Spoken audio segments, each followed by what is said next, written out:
हमारा next topic है जी lungs. Lungs कहते हैं फेफड़ों को। ठीक है बच्चे।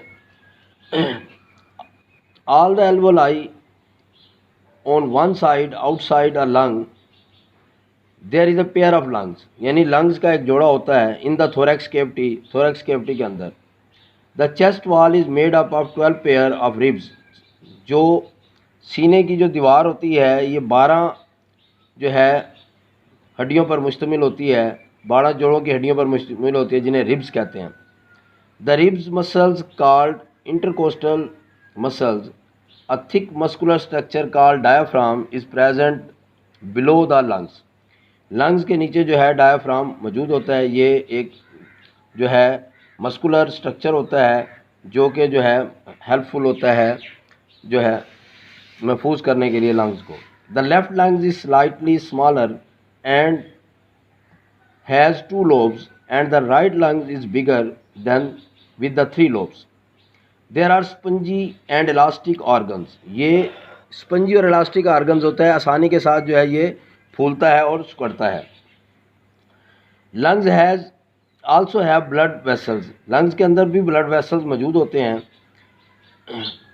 The branches of pulmonary arteries and veins. Each lungs is enclosed bye 2 membranes. Her lung जो है 2 मेम्ब्रेन्स के अंदर होता है।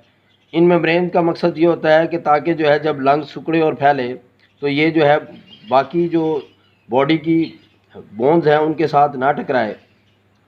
The membranes enclose a fluid which provide lubrication. Membranes के दोनों मेम्ब्रेन्स के अंदर जो है एक फ्लूइड होता है जिसका मकसद जो है लुब्रिकेट करना होता है और आसानी के साथ जो है एक्सपेंडिंग और कंट्रैक्शन में आसानी हो लंग्स की।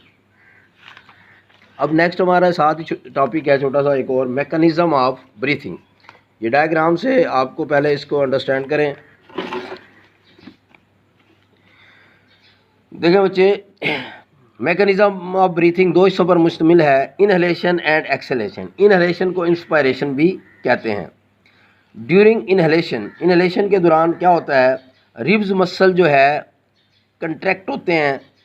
जब रिब्स मसल कंट्रैक्ट होते हैं तो रिब्स जो है ऊपर की तरफ उठती हैं और इसके साथ ही यहाँ पे डायाफ्राम मौजूद है। ये डायाफ्राम भी कंट्रैक्ट होता है और ये कंट्रैक्ट होने के बाद जो है लोअर्ड होता है, नीचे की तरफ जाता है, जिससे क्या होता है कि इस जो थोरैक्स कैविटी है इसका एरिया जो है बढ़ जाता है। जब इसका एरिया बढ़ जाता है तो यहाँ पर एयर प्रेशर कम होता है। जब यहाँ एयर प्रेशर कम होगा तो बाहर से हवा जो है तेज़ी के साथ अंदर मूव करेगी और जब अंदर हवा तेज़ी के साथ आएगी तो दोनों की प्रेशर जो है बाहर का और अंदर का इक्वलाइज हो जाएगा और यहाँ एक्सचेंज ऑफ गैसेस हो जाएगी। अब ये इनहेलेशन मुकम्मल हो गया। जब इनहेलेशन का प्रोसेस मुकम्मल हो जाएगा, एक्सचेंज ऑफ गैसेस हो जाएगी, तो फिर होना है एक्सहेलेशन। अब एक्सहेलेशन जो है टोटली उलट प्रोसेस होगा।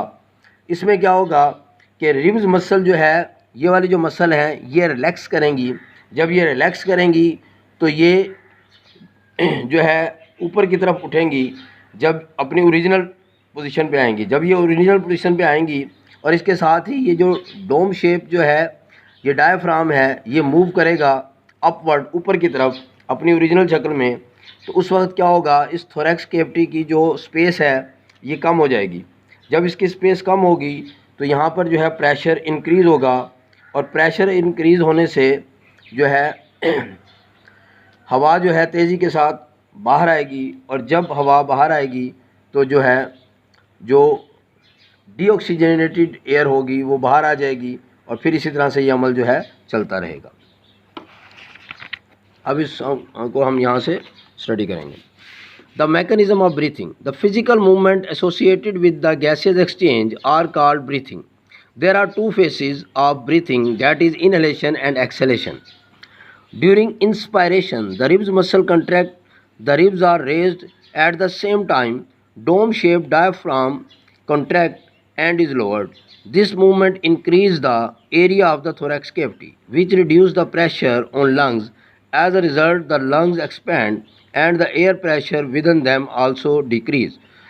The air from outside rushes into the lungs to equalize the pressure on both sides.